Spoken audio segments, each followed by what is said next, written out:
So we're in the middle of talking about motivation and how we get employees motivated and excited about the same task that we as managers are excited about. Gregor Maslow was a theorist on motivation. And so he came up with Maslow's pyramid of needs. Have you heard of this before? Yeah, in your psychology? And so, do you want to tell me what you know about Maslow and his pyramid? It's like basically the needs of every human to reach self-actualization, like your best self. Yes. So in reality, what Maslow said, or tried to prove, is that people are motivated first by their physical needs. In other words, we have to take care of things like clothing, shelter, food. Those are the most basic of all needs. So if we talked in terms of, let's just say, employees working in recreational food service, we can say movie theaters, we can say zoos, amusement parks. What do you think their motivation is when they get their first job, 16 years old? Money? Yeah, why do they want money? What are they going to buy? Their car. They're going to buy a car. Food.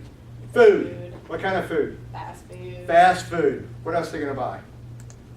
Clothes. How about gas for their car? Gas. Clothes. Exactly. What kind of clothes? Like cool clothes and also like clothes they can wear to work and stuff. Well, they would wear, I mean, you could think in terms of like Air Jordan. You could think of the jackets. You know, ladies talk in terms of dresses and shoes. And so, yeah, you're right. So, maybe not. And I noticed the Kate Spade purse didn't turn you on either, so I got to get Very minimal. more in touch. You know? Yeah, you're a minimalist. I am. Okay. So what would your first minimal needs be? When I was 16, when I first started getting a paycheck, I was just using it to go out and hang out with my friends because I had like a $20 a week allowance. So I would, Yeah. go in and get in McDonald's or go to a movie or Yeah. go, just using Entertainment? it to be social. Did you get iTunes? No. Nothing? No. I just downloaded that illegally. Yeah. Okay. Like paying money for music. Okay, I'm starting to learn a lot about you. I'm very cheap. Yeah. That's You like pretty much- lots of different kinds of beer, and you like to steal music I'm a and wild card. yeah. You never know what you could get. So if an employee is working for, say, Malco for 6 months, they're doing a great job, they've got their physical needs kind of taken care of. Now they've got their McDonald's, they've got their gas money. Some of them use the money to buy cigarettes, drugs, alcohol, beer, I don't know. My point is that they take care of their physical needs. Now they've been there for a little while, we give them a raise. What do they need now? How do their needs change? Once they have a raise. Well, yeah, so you've been working for me for 6 months and you've done a great job. We really like you. We're gonna make you a lead concessionist. So you're gonna train some of the other people when they come in. Not necessarily a full supervisor, okay? But you're gonna be a lead. I'll take it one step further. I'm gonna make you a supervisor. You're now the food service supervisor at the concession stand, okay? What kind of things do you want? How do your needs So, change? If I'm making more money, then my priorities are gonna be different. I'm probably gonna splurge a little more. Am I still like 16 or am Yeah. I'm still 17 maybe. 17? Then I'm probably, me personally, I would start saving. Like I said, I'm cheap, so I would start squirreling that money away. And probably splurge a little bit on clothes or stuff on When you start looking for Amazon. things like job security, the Benefits. schedule that I want. I've been here for a year now. I don't want to work Friday nights. I work Saturdays, but I'd like to have Friday nights off. Those types of things. Security and safety. In other words, I want to know I have a job. I want to know that you're going to take care of me. I want to know that my job is secure. I want to get some of those other things that are kind of like, special treatment. Okay, now we're going to make you assistant manager. What happens when you become assistant manager? Do your needs change? Yeah. Now what do you want? Now you're going to start asking for things like benefits. Like, can I get on the 401k plan? Social acceptance, what else? Maybe now you start, instead of wearing, the polo shirt, you get to wear nicer clothes where you're recognized by all your peers that come into the particular location as being something special. You've got authority. Everybody recognizes that you have responsibility. These things right here are what Maslow called lower needs. Once all of these are fulfilled and you've got this accomplished, you start looking for the higher needs. Higher needs typically are egotistical, okay? There are people that are looking for the plaque for being manager of the year. They're trying to satisfy their ego. I'm really good at what I do. Anybody know any chefs? Yeah. Any chefs have egos? Every Probably single all chef of I've them. ever met. Is the best at it. Yeah. And they can tell you what the other chefs are all doing wrong. Am I right? Mhm. Yeah. So, we shouldn't pick on chefs, but that's kind of the situation. Then there's self-actualization, where you finally become what you want to be. See, people have to satisfy their lower needs first. Only then will their higher needs be achievable. Higher needs are insatiable. In other words, they can't be satisfied. They keep going. In other words, you get to be vice president of a company, what do you want to be? President of the company. You're president of the company, what do you want to be? Chairman of the board. Chairman of the board, what do you want? Ownership in the company. It's constant. All right. Hertzberg was another person who believed in motivation factors. He was a motivational theorist. He said there are two kinds of people that work. One, they're interested in hygiene factors. It's all about company policy. It's all about technical supervision. So how much am I getting paid? I want to know my salary, and I want to know when I get my raise. Social relations. Who do I report to? Okay?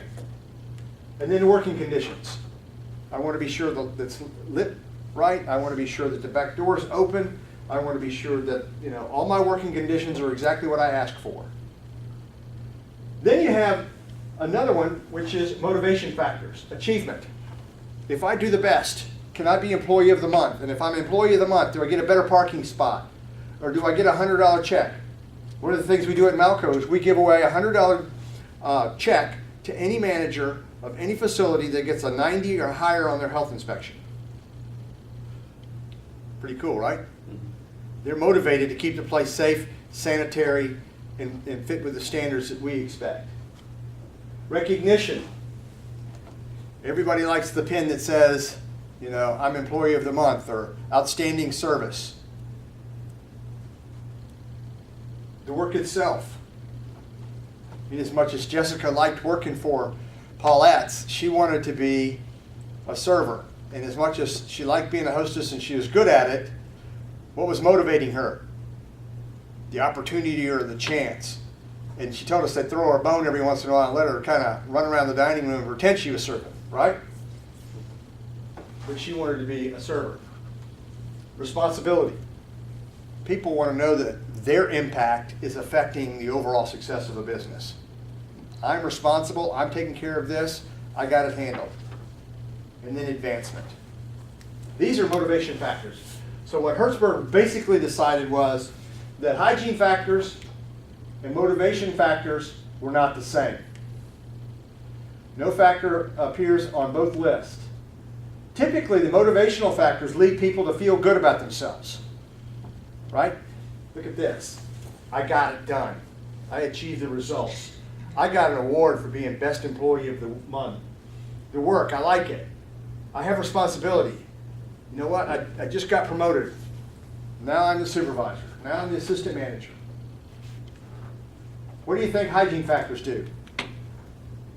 They deflate people.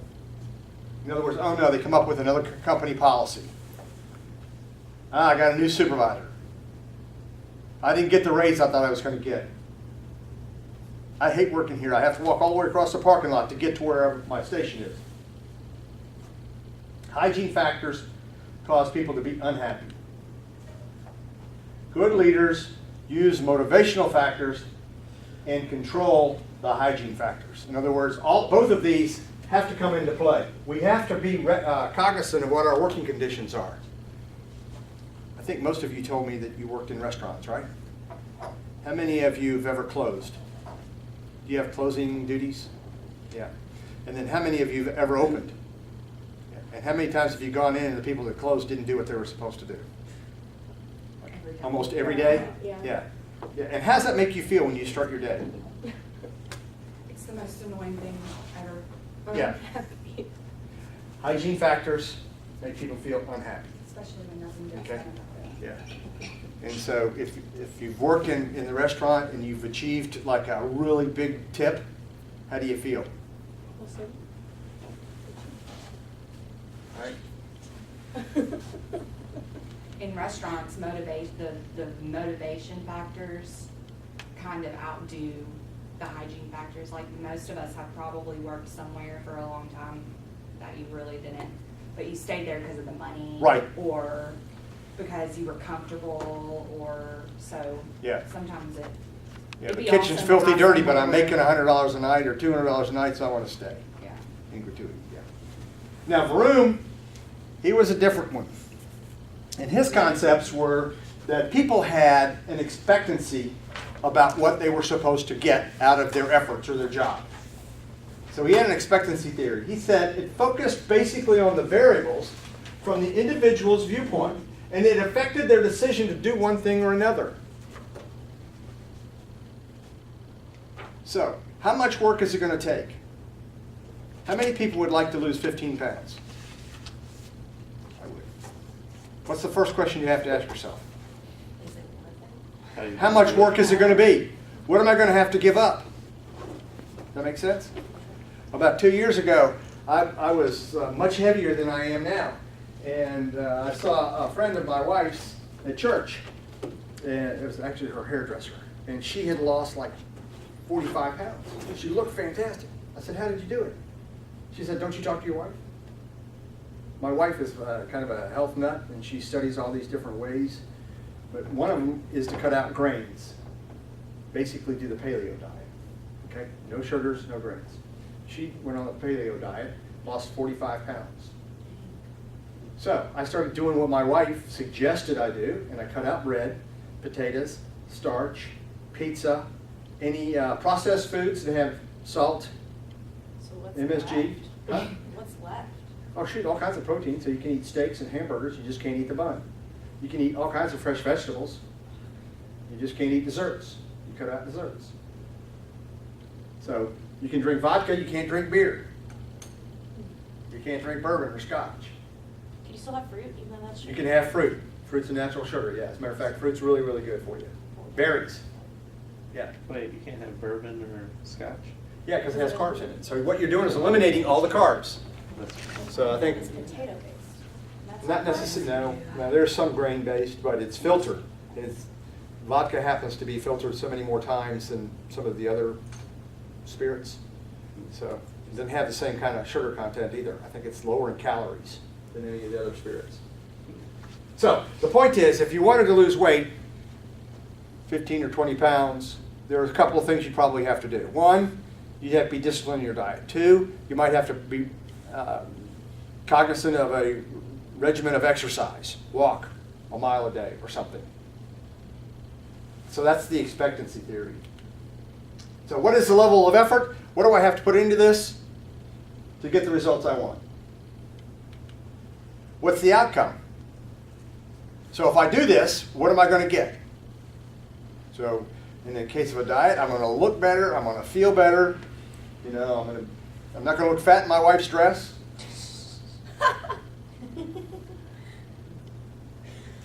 So there are certain expectancies or beliefs about the likely outcome of various things that they do.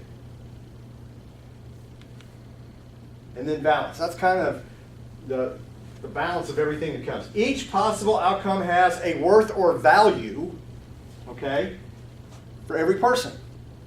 So for example, Sharon, do you want to lose 15 pounds? I don't think so. No, I don't think so either, okay? So at your body structure, you don't need to lose 15 pounds, I would say. Okay, so from that standpoint, none of this that we've talked about makes sense to you. You're not going to be motivated by any of this, diet, exercise, all of that, because you already have the outcome that you want. But it might be that I want a new car. So what do I have to do to get the new car? Well, I have to put away some money every week, and I have to save up so that I can buy the car, and I have to be able to pay for the maintenance on the car. And what level of effort do I have to put in to get that? Now, what is the outcome? Well, the outcome is I'm happy because I have a new car. Good leaders affect a positive balance. So in our particular case, we talked about these popcorn buckets. And I said, I want to sell 1,000 popcorn buckets. Sounds good, right? How do I get you excited about it? What's the value to you? And what level of effort do you have to put in? I mean, if I said, let's sell these popcorn buckets, they're kind of cool, right? Everybody likes Spider-Man. Kind of fun, a little different, right? But we got to find out what you're going to get out of this when it's all said and done. McGregor, now he was a theorist, but he was talking about management theories. And he basically said there are two different types of managers. Some managers are X and some managers are Y. And really what it is, it's your attitude towards your work. So, X managers feel like this. They feel like people hate to work. The people don't want to come to work today. I have to get behind them and push them. They feel like people have to be forced to accomplish their work or their task. So if I tried to sell the popcorn buckets that we're looking at today, what do I have to do? I have to stand behind you and remind you every day, sell the popcorn bucket, sell the popcorn bucket, sell the popcorn bucket. They believe that people prefer to be directed rather than think for themselves. In other words, ex-managers think all their employees don't want to make any decisions. Just tell me what to do, I'll do it, and I'll go home. And then people wish to avoid responsibility and they have no ambitions. All they want is their job. I'm going to come here, I'm going to do what you tell me to do, and I'm going to go home. What kind of people do that? Can you think of any jobs where there are people that do that? No. Yeah, maybe. Yes, maybe fast food. Retail. Retail, maybe. Accounting? Kind of, yes. I was thinking more like municipalities, people that work for the city. You know, I'm going to work 9 to 5. I'm going to do what I'm told to do. I don't want to be here on President's Day. I don't want to be here on the 4th of July. You know, just tell me what you want me to do. Let me do it. Let me go home. Now, Y managers look at employees like this. Work is as natural as play. So the manager of a baseball team might have, 25 players on his team. Their work is play. Working conditions can create a desire to work. Do you know how many people that come to Malco and want to work for Malco, even though we pay minimum wage? Do you know what that number is? It's incredible. Do you know why? You know what their motivation is? It's a good place to work. They love the movies. They feel like they're a part of the movie itself. They get to see free movies. They like the environment. They want to be around people that talk about movies. That's pretty much their motivation, the working conditions. People take responsibility and self-direction as if they're committed to the task. In other words, you see a piece of paper on the floor, you pick it up because you want the place to be clean. You don't wait for someone to tell you to sweep the floor. Commitment to the objective is a reward associated with achievement. And then people have a high degree of imagination, ingenuity, they're creative. They like to solve problems. Likert was a different person. Likert believed that managers fell into one of 4 different categories. The first one was autocratic. Okay? Oh, sorry. They have little trust in subordinates. They motivate through fear. What kind of jobs are like this? What are the vocations in that category? They have little trust in subordinates and they motivate through fear. Like what kind of places? What kind of job would that be? Vocation? I mean, fast food. No? Prison guard. Yes, exactly. Military. The sergeant tells you what to do. You do it. He doesn't care what you think. Just do it. And if you don't, you're in the brig. Okay? Motivation through fear. Police officers. Military. Then you have benevolent. Benevolent, they trust their subordinates, but with some control, and they motivate through rewards and punishment. Now, what kind of vocation would that be? Would you guess? Teaching? Exactly. Very good. Teachers, they trust the students to learn or not learn, okay? I give you some instructions, okay? I follow up to see if you're doing it. I'm not going to make you do it, okay?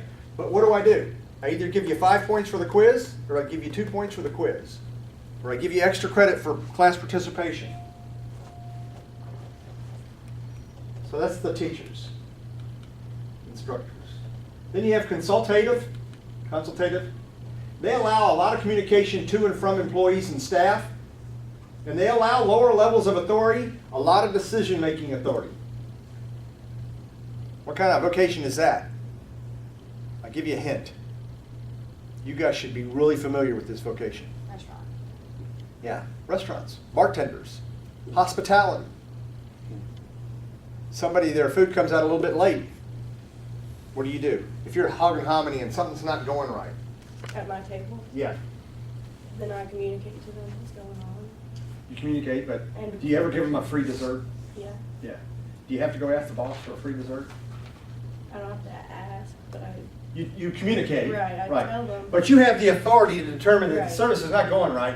I Right. can fix this, or at least smooth over a problem. Mhm. Bartenders can do it.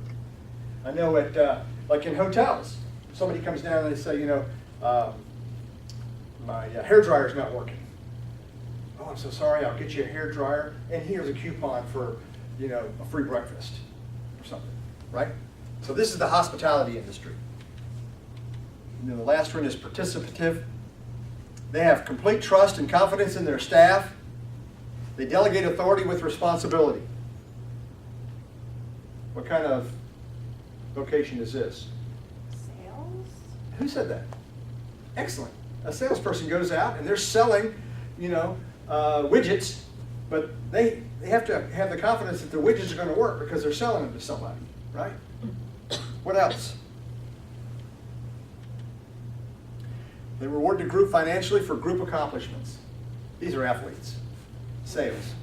You do this, you get something for it. You don't do this, you don't get rewarded. So in sales, they're compensated based on how well they do, but they have to trust in whatever the product is. That goes for anyone that works on like commission, right? Could be, yes. Yes, absolutely.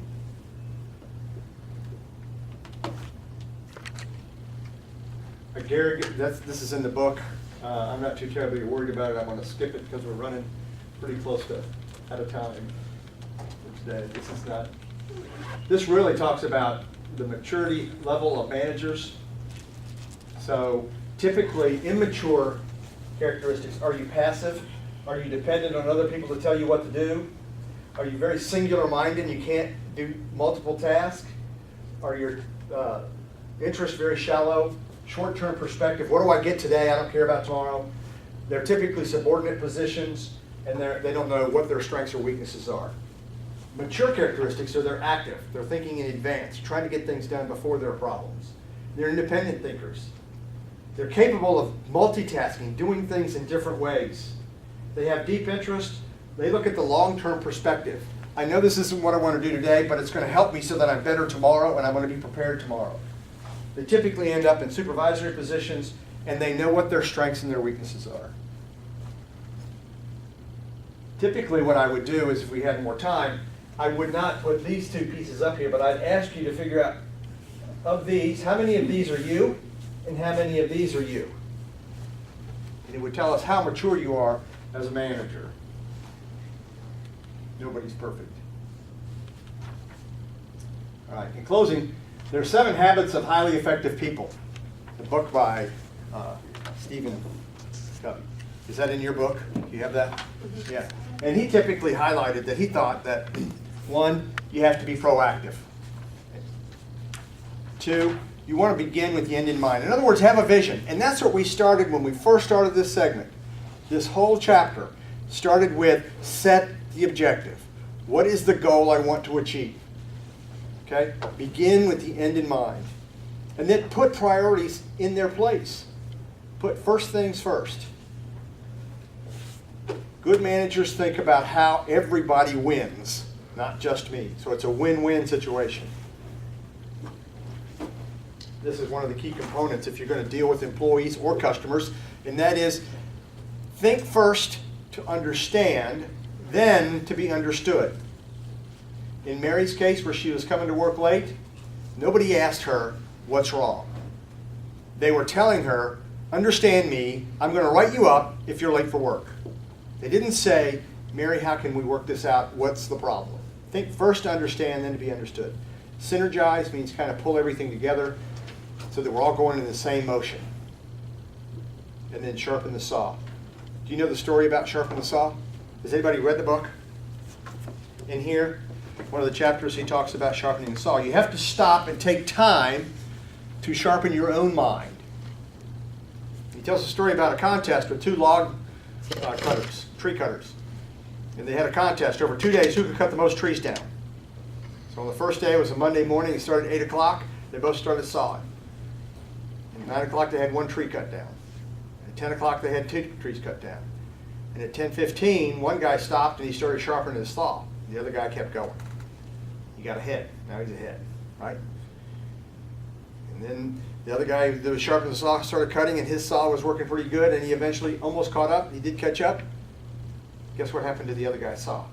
He didn't stop, take time out, refresh, okay, sharpen his saw, and now instead of taking 1 hour to cut down a tree, it was taking 2 hours to get one tree. The guy who was sharpening his saw was taking out 15 minutes, and yet he was more productive in the long run and ended up winning. Okay? That's what he's really saying. Don't forget to stop and take time for yourself. Sharpen your saw.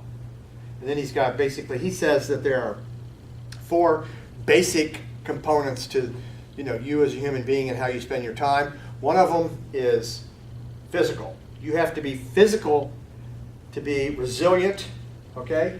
You have to be physically fit to do your jobs. In my other classes that I teach, I say that all good managers are 4F. First, they're fair, they're friendly, they're firm, and they're physically fit. Those are the 4 things you have to be if you're going to be a good manager. Kind of fits in with this. He says you have a mental aspect. Okay? Again, you have to be able to have a sharp mind. Next one is social, emotional. You have to have some capacity to deal with other people. You have to get out and have some fun every once in a while. You have to be able to network.